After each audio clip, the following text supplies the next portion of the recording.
அல்லாஹ்வுடைய தூதர் முஹம்மது ரசூலுல்லாஹ் ஸல்லல்லாஹு அலைஹி வஸல்லம் மக்காவிலே இஸ்லாத்தை பரப்புகிறார்கள், தஅவா பணி செய்கிறார்கள்.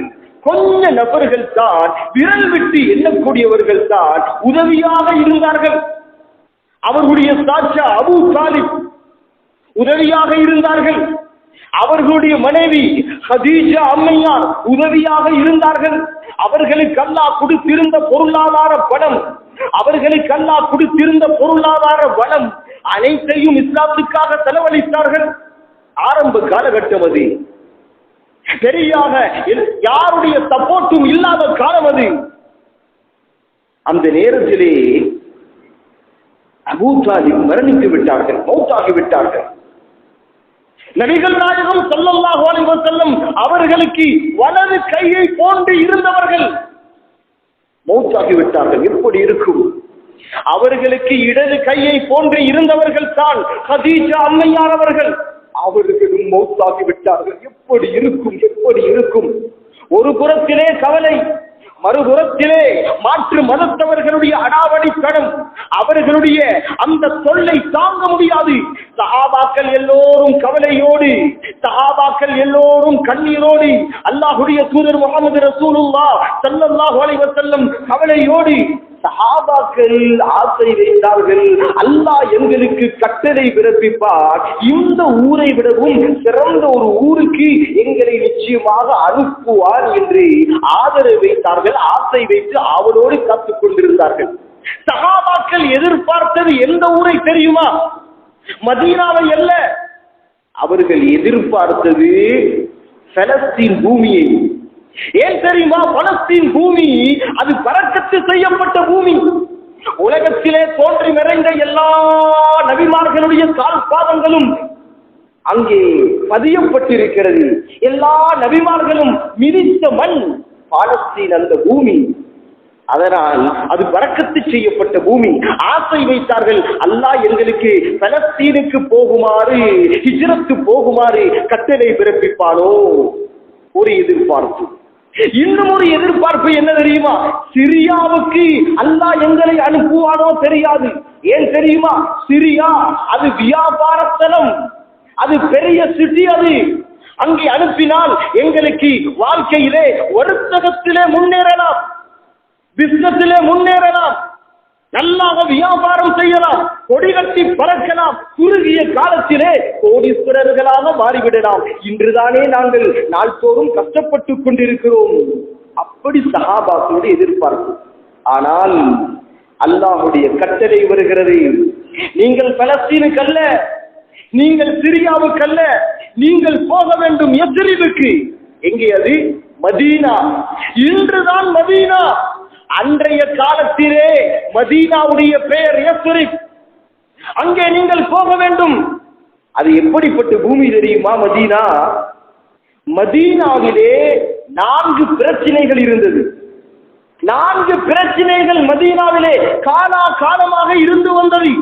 மதீனா சண்டை பூமி, மதீனா நோய் பூமி, மதீனா விவசாய பூமி, மதீனா தண்ணீர் பற்றாக்குறையுள்ள பூமி. 4 பிரச்சனைகள். முதலாவது அங்கே நோய், இங்கே ஆரோக்கியமான வாழ்க்கை சஹாபாக்களுக்கு. அங்கே தொற்று நோயுள்ள பூமி மதீனா. அங்கே போனால் எங்களுக்கெல்லாம் நோய் வந்துவிடும்.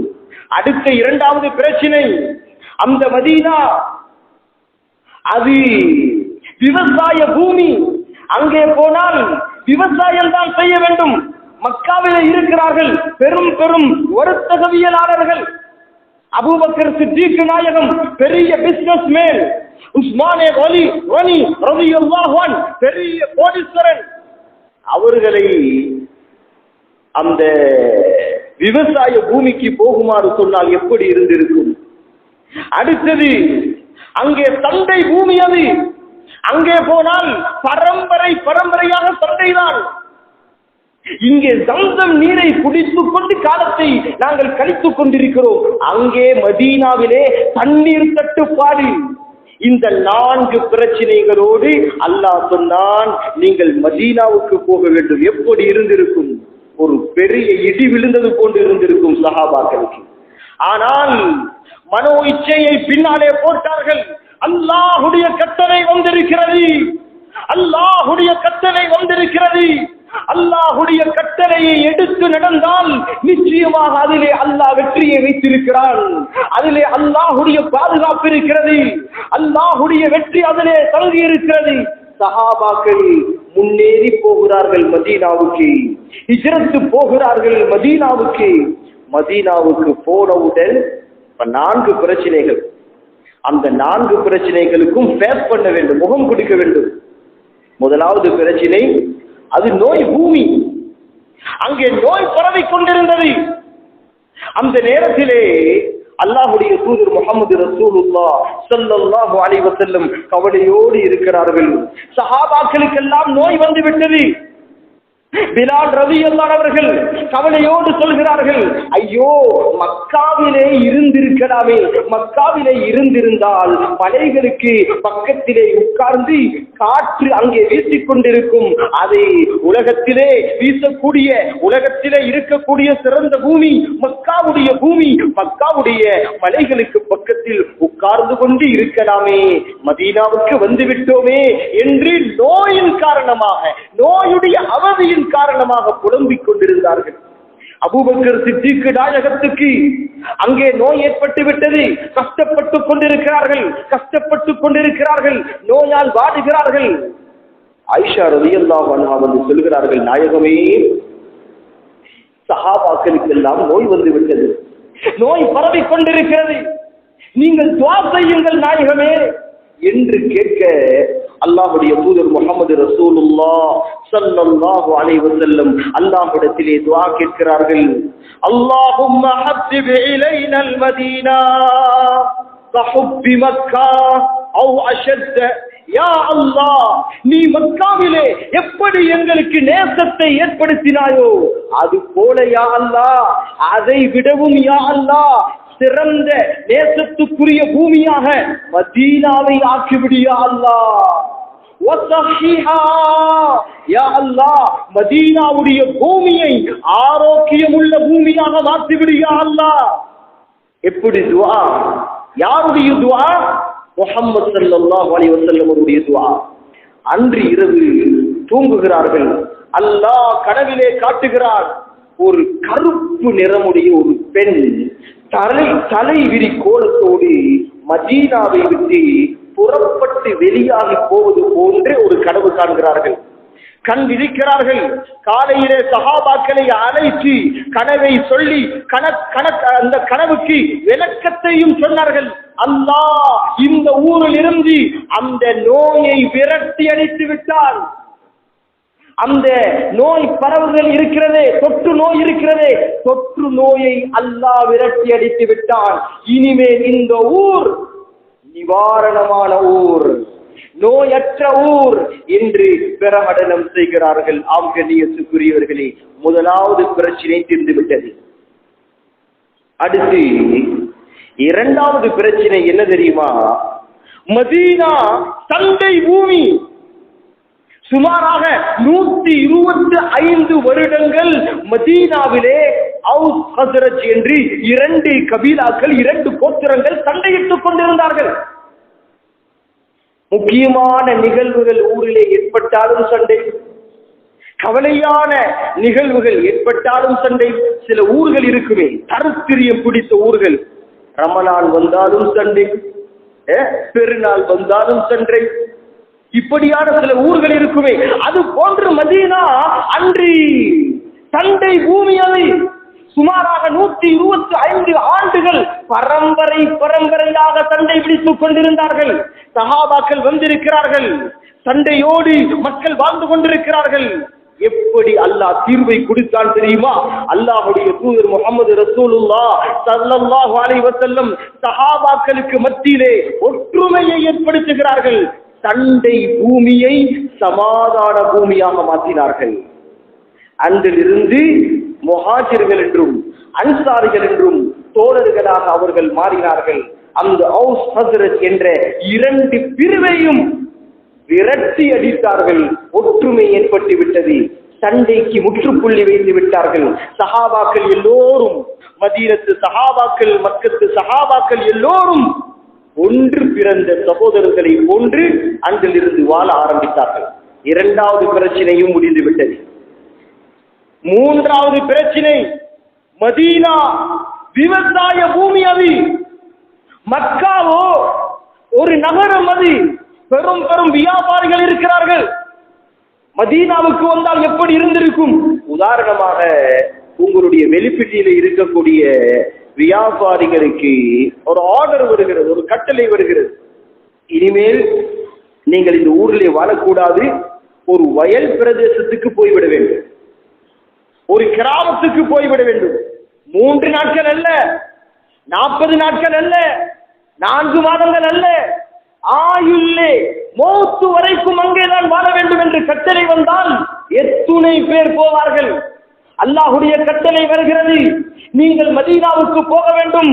மதீனாவுடைய பூமி விவசாய பூமி. சஹாபாக்களை கொண்டு வந்து இறக்கி விட்டால் எப்படி இருந்திருக்கும்?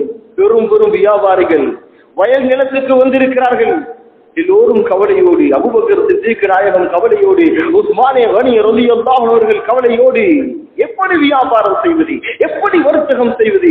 அல்லாஹ்வுடைய தூதர் முஹம்மது ரசூலுல்லாஹ் ஸல்லல்லாஹு அலைஹி வஸல்லம் அந்த நேரத்திலே மதீனாவை ஹரமாக மாற்றினார்கள், மதீனாவை புண்ணிய பூமியாக மாற்றினார்கள். சொன்னார்கள், இப்ராஹிம் அலைஹிஸ்ஸலாம் மக்காவை புண்ணிய பூமியாக மாற்றினார், ஹரமாக மாற்றினார். நான் மதீனாவை ஹரமாக மாற்றுகிறேன், புண்ணிய பூமியாக மாற்றுகிறேன்.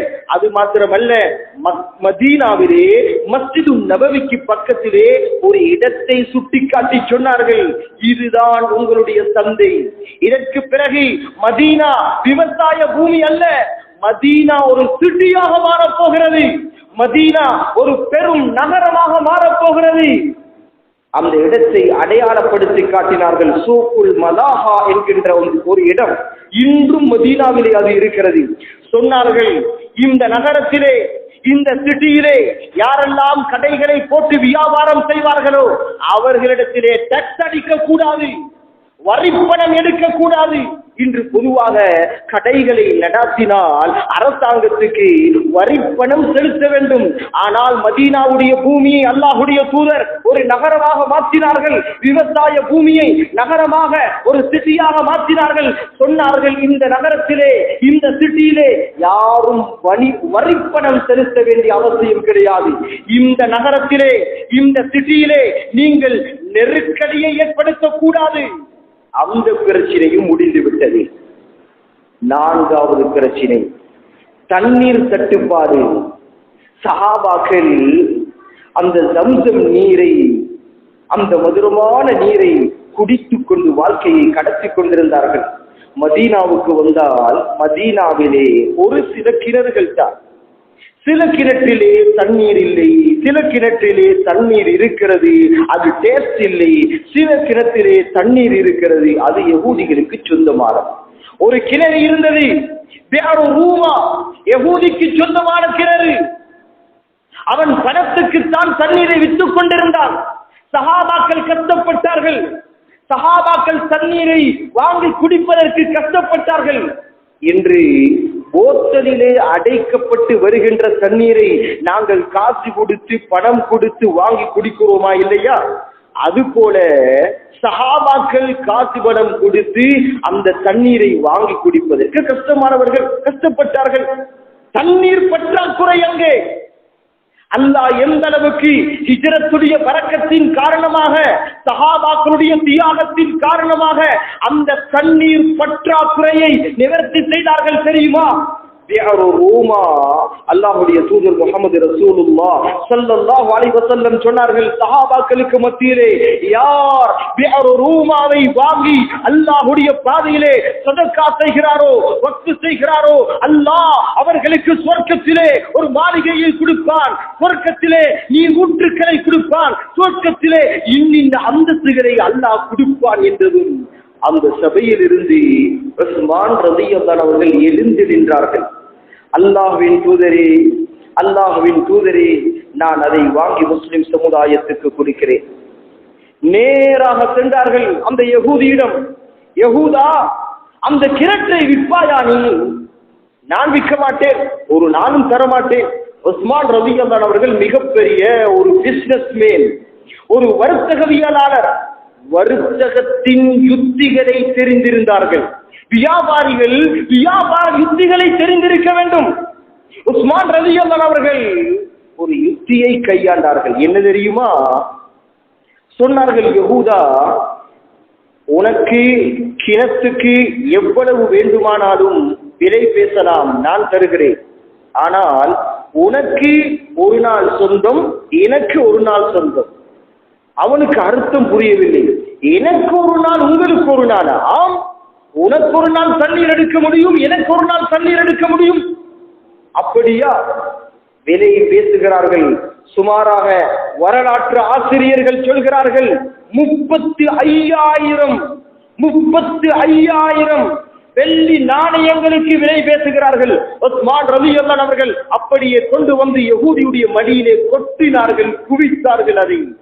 அதற்கு பிறகு அந்த டீலிங் நடைபெறுகிறது. அந்த அக்ரிமெண்டின் படி ஒரு நாள் அந்த யகூதிக்கு சொந்தம், ஒரு நாள் உஸ்மான் ரலியல்லாஹு அவர்களுக்கு அந்த கிணறு சொந்தம். யகூதியுடைய அந்த தவணை வரும், அவருடைய டேட் வரும். என்ன செய்வான் தெரியுமா? அந்த கிணற்றுக்கு முன்னால் கதிரையை போட்டு அமர்ந்து கொண்டு வியாபாரத்தில் ஈடுபடுகிறார். என்ன வியாபாரம்? தண்ணீர் வியாபாரம், தண்ணீர் பிசினஸ்.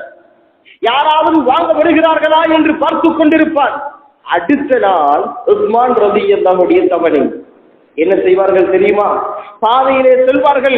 சஹாபாக்களுக்கு அவர்கள் சொல்வார்கள், அறிவித்தல் கொடுப்பார்கள். தோழர்களே, சஹாபாக்களே, இதோ என்னுடைய கிணறு இருக்கிறது, உங்களுக்கு இலவசமாக தண்ணீரை எடுத்துக் கொள்ளலாம், இலவசமாக தண்ணீரை எடுத்துக் கொள்ளலாம்.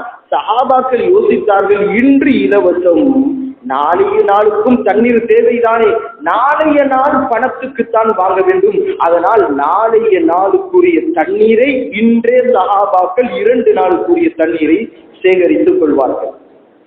யகூதி தோல்வி கண்டுவிட்டார் வியாபாரத்திலே, தோல்வி கண்டுவிட்டார் வியாபாரத்திலே.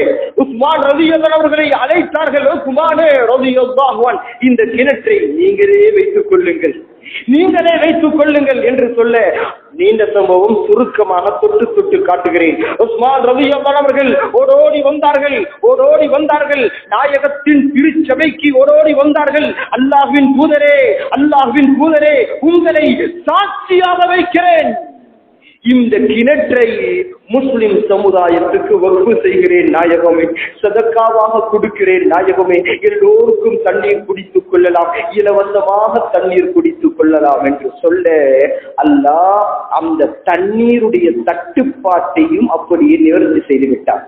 4 பிரச்சனைகளும் முடிவடைகிறது.